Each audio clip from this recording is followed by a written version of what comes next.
about the latter part of 44 and the first part of 1945, I quit school and went to trying to join different phases of service and couldn't get in anything like the Navy is full up and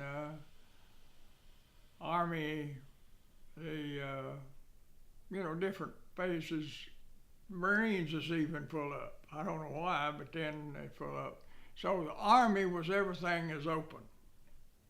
You go in the Army, that's where you go in and so forth and so on. So I did. I was drafted into the Army. And so we took training at Camp Maxey, Texas, which was a few miles north of Paris, wasn't it? I think it was, yeah.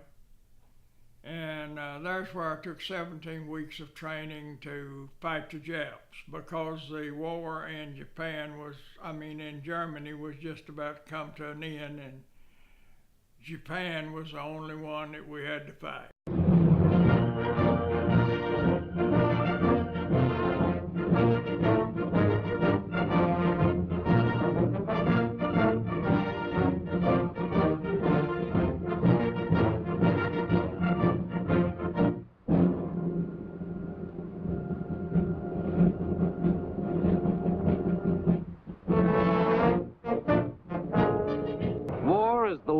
Jungle, kill or be killed. There are no half measures, no alibi runs. You've got to twist your instincts inside out to play this game because it's played to win anyway. The goal is destruction, pure and simple. Your mind must be tuned to a new pitch, to go after your enemy all out. No holds barred, to hurt, to cripple, to kill. And these are the boys we're going up against. A gang of bandits with as much sense of fair play as a scorpion.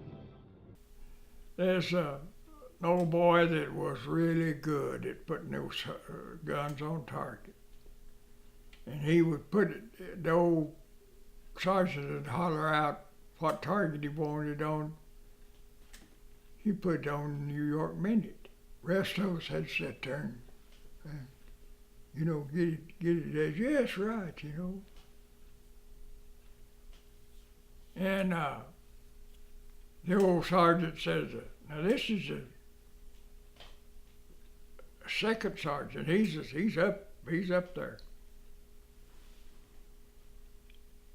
Bowie was this guy's name. I can still remember.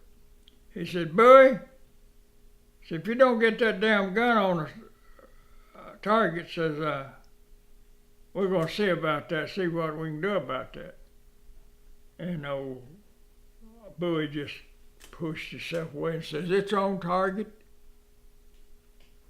He says, I'll kiss your ass if it's on the target. He said, well, go down there and check it. So he got down there and he checked it.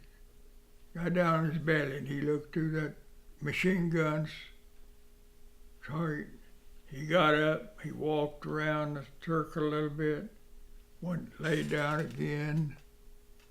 Got that sergeant, he walked up to old Bowie and said, drop your breeches. And Bowie dropped his breeches and he kissed him on the cheek of his butt right there before the whole company.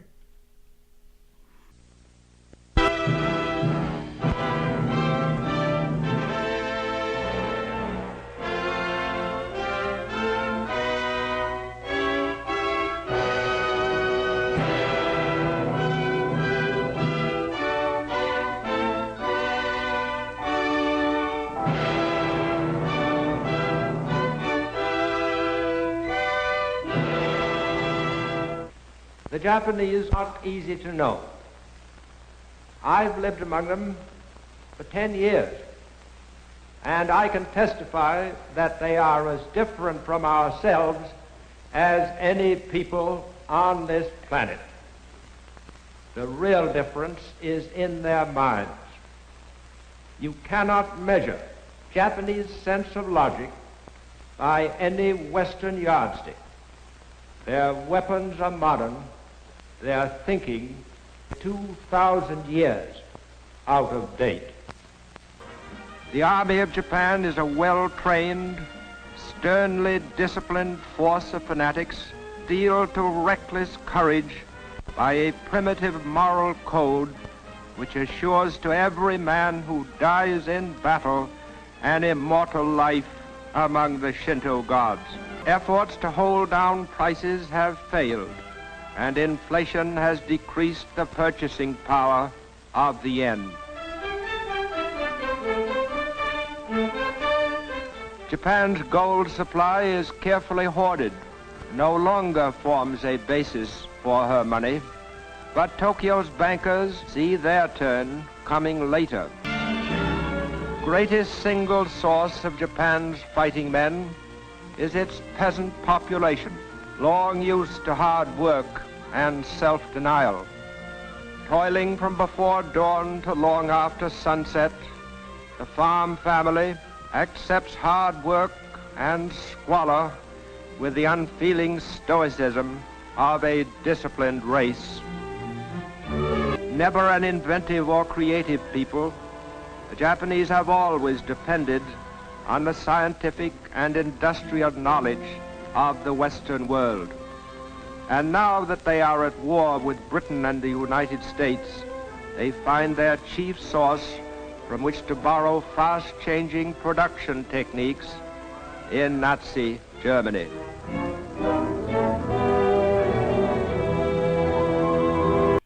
So we all got ready to go overseas and fight the Japs. The big bomb was dropped and they surrendered. So we were on the way over to Japan whenever they surrendered, and boy, we like to turn that ship over whenever we heard that they'd surrendered. We was on a ship of 5,000 troops, and there were 5 ships loaded with 5,000 trips each, and we were all headed to Japan, and we went on to Japan. Well, when we got over there, we stayed docked for 48 hours or more. I don't know how many hours. I didn't keep up with them really, but it was a long time, seemed like. And then they got us off troops at a time, just say 100 of us, or maybe 150. We'd get off the ship and take off, and we'd just go. We'd get on a train and hunt someplace to stay. And we found an old, there's a place where they kept people that were sick and couldn't get around and so forth. But they had gone from there, and it'd been bombed out, and all the windows were gone out of it. But it was a pretty good place to stay, so that's where we unloaded. It had about 10 rooms in it, I'd say. And it was a good house, except the windows were blown out. It had been bombed around. It never had been bombed itself, because if it had, it'd been gone. But it stayed, and we all started pickling out, getting in that place, putting our cots. We just had cots that folded out, and we had plenty of sheets and pillows and so forth and so on. They got them for us before they left on the train. So we patched up the windows the best we could and stayed there, and it started raining. Oh golly, it started raining. It rained every day, all day long, and at night it rained. And you know a place where horses stay, that they just mill around in a small place, and the mud gets just so deep on their legs. That's how it happened then. And I tell you what, you had to wade mud almost up. You had to be careful to get in places where it wasn't over your combat boots. And we would ease off in those, and we had spinach to eat. And I didn't like spinach. I didn't like spinach when I was a kid. I didn't like turnip greens. My mama didn't think I'd ever get grown without eating turnip greens, but I did. And boy, I'll tell you, we had spinach. For breakfast we had a little piece of meat, pork, and one biscuit. And that's all we had for breakfast. And of course, the pan was full of spinach. We had plenty of spinach that we could eat. And then at noon lunch was spinach alone. That's all she wrote, just pure spinach. Then for supper we had pure spinach. No, nothing else. That's all we had to eat. And we stayed there about 6 weeks. Oh, I guess might have been less than that. I didn't have no, this. I'd say go whenever they said go, and so forth. So, but we left. It seemed like we stayed there about 6 weeks. But anyway, we up and left that place and went back into Nagoya, and we got to building houses there that small. But they were premature cut for putting up, and we had kind of watched the Japs that steal our tools or something or other, and break in and do this things and other. But we worked them Japs. I had a crew of Japs that built. It was muddy as it could be around. It was raining, and we built these. Rock walks around the place so we could get around them, and into the doors and so forth and so on. Some of them put the old, whatever they had to build a fireplace out of, something to put a fire in. And we had tents that would hold 20 people, and we had 20, the cots in there and so forth. And one night it came a typhoon. They called it a typhoon or a hurricane, whichever one you want to call it. And the wind was blowing from the ocean, and we were right on the ocean. We was sitting right on the edge of the banks of the ocean with tall rock barriers, keep the water from coming over. But that water didn't do nothing but come over. It came over, and the wind blew our tent off of and there wasn't but one end of the tent left, and it was the north end, I guess your north end. But anyway, it was out there flopping, and we got out there and noticed that there's 2 or 3, 4 guys are still asleep up on that stand, and we had to get up and kick them in the butt to get them out of there, I'll tell you for sure. So we got it built back, and we never did get it built back. We just slept out wherever we could to get in the clear. There's a few of the buildings already built, so we got in those and we packed it full and all that kind of good stuff. So I stayed over in Japan for 13 months, and that was 13 months too long, but anyway, I didn't have any idea when we were going to get out of there. One day we heard there's a ship leaving Japan, and they've got a list of load of guys that's going to load onto that ship and go back to the States. Well, I heard that my name was on that list, so I said, man, I want to go back to the States. So I did. We was drinking a little bit of that Japanese beer, And I got to thinking about, well, now, you know, this place, I was in the military police at the time, and that was a good job. It was really good. You had 6 hours on and 18 off, and boy, that was great. And you just didn't do nothing but ride around. We'd bring in, well, whenever a ship would come in, boy, we had our work cut out for us because those guys would get drunk, those sailors would get drunk and they'd take over the town or try to take over the town, and we'd have to call them in.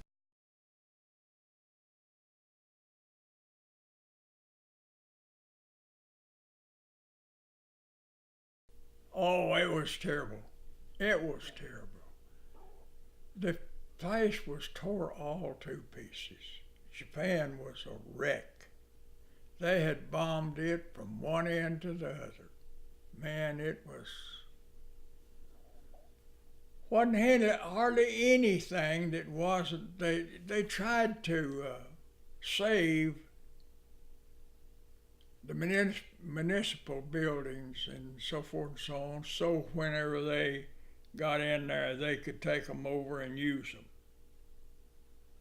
But the houses, people's houses were wrecked. It was tore all to pieces, gone.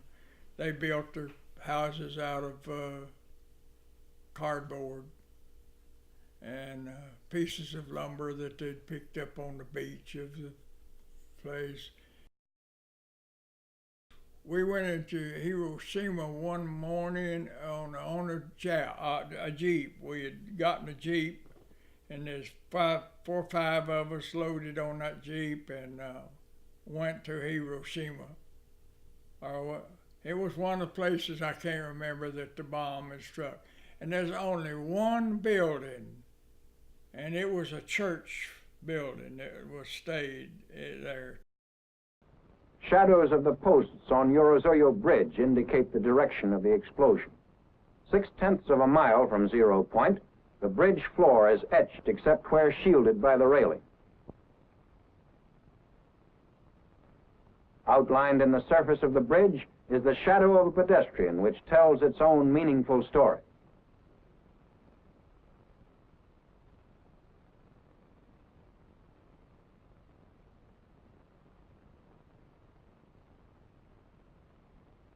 Looking toward 0 point from the roof of the Red Cross Hospital a mile away, the tremendous destruction created by the first atomic bomb can be seen. Army vehicles of our occupying forces are moving through the city streets.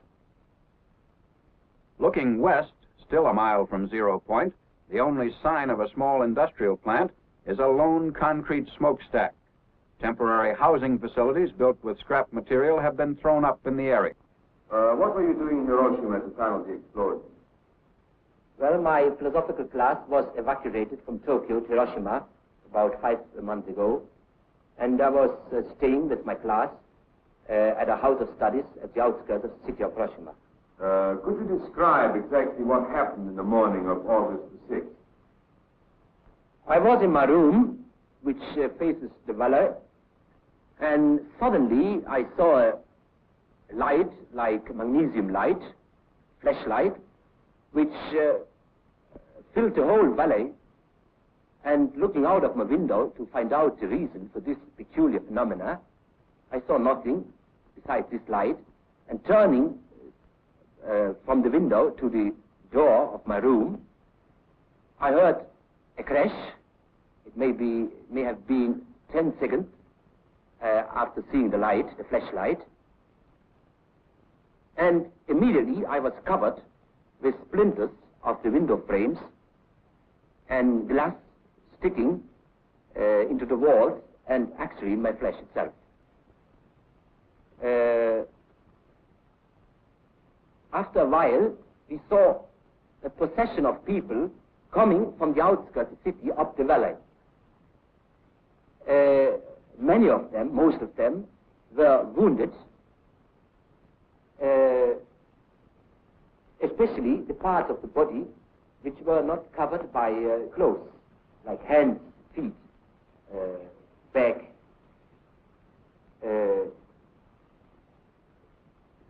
came up to our house, and we did what we could, but there were no possibility to give much of aid.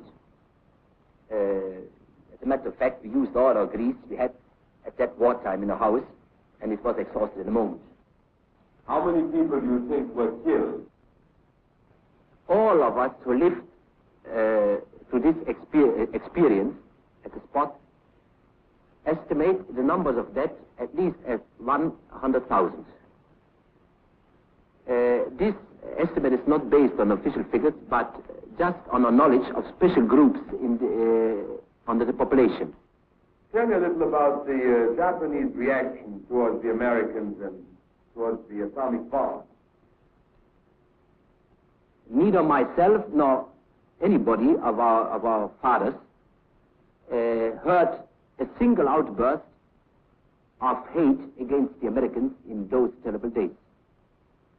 They died and was left by the the roadside until they started rotting, and then finally the people that picked them up, they're on it until they got time. They come by and pick them up. So it was pretty rough there for because the scent got so bad you just couldn't stand it. So you just they'd have to call them to get down there and pick those dead people up because we just couldn't afford to have them there. So that was a constant time. First 6 months we was there, and then it got a little better, and we got our buildings built. And the first ones we built, we left there one night and went over across town to another place that had their buildings built. And they, somewhere or another, I guess some of them old boys went back there and set the darn thing afire and burned it up. They said it burned up. We left. But anyway, we went over there and they had those round top barracks, and we stayed in those, and they're pretty good, pretty good place to stay. But the town remained tore up till we left there. They didn't start building on the thing. They was repairing the churches and the main on the office business, or where they worked.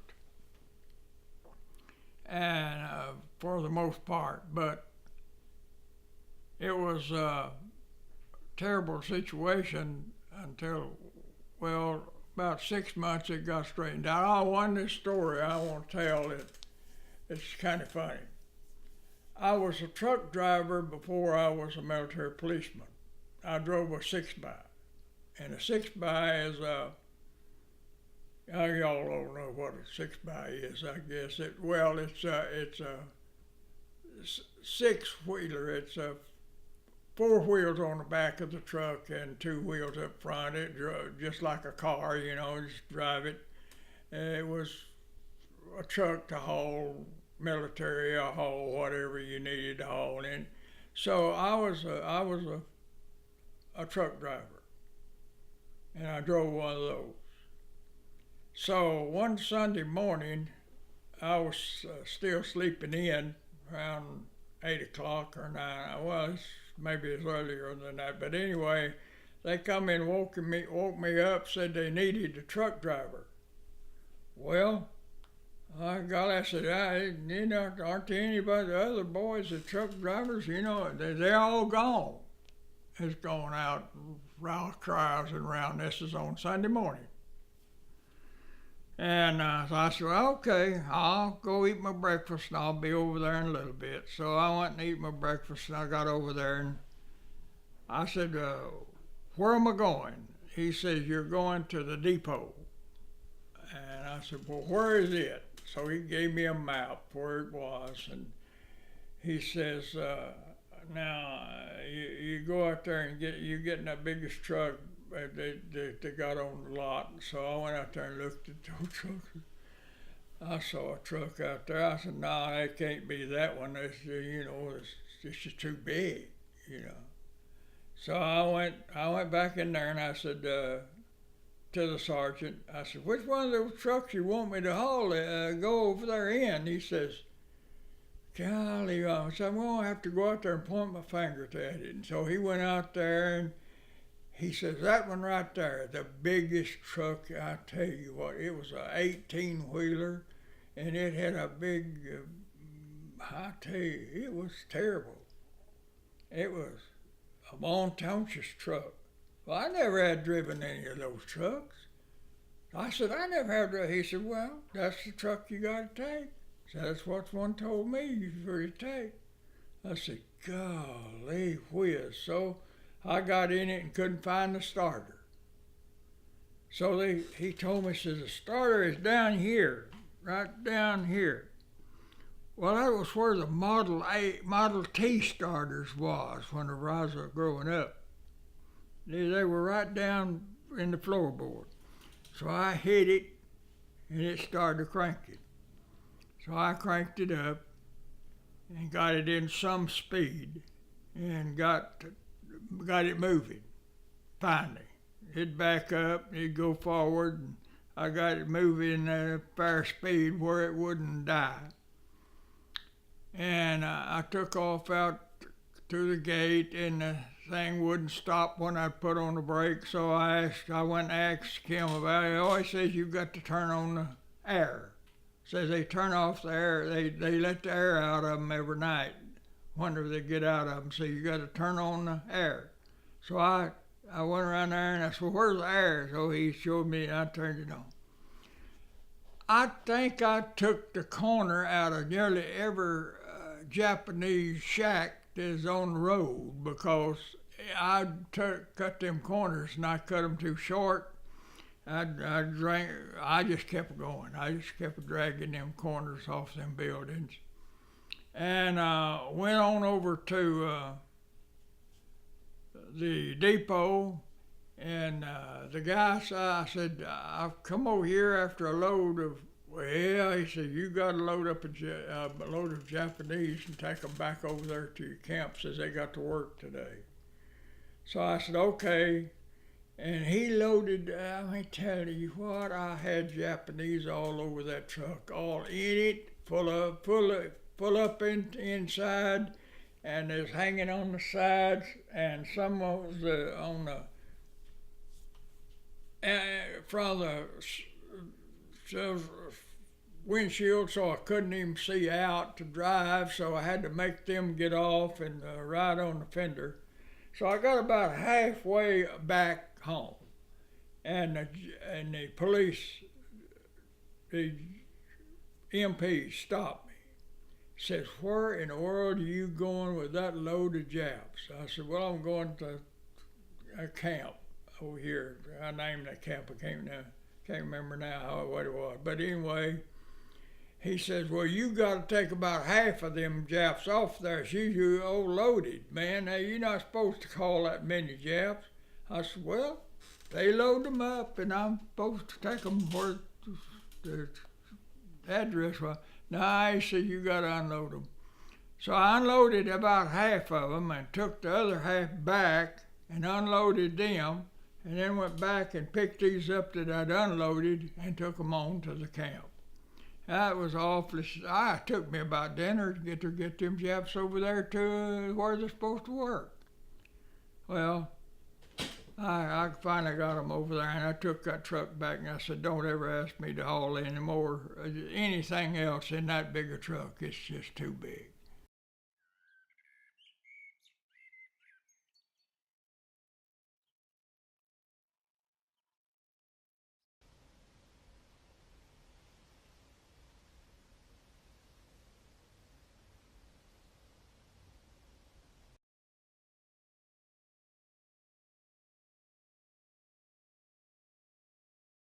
You did. You felt a little bad for them, but they were enemies, and you didn't feel for. We didn't feel for them too bad, or I didn't.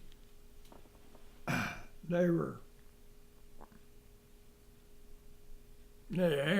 enemies, and they were there. They got shot or got hit with that bomb, and that's all there was to it. They got eliminated. But you can think about 150,000. I think it was over that. I don't know what. I don't remember the letters, but there was 150,000 of them dead. I mean, completely burned up. It was a mess.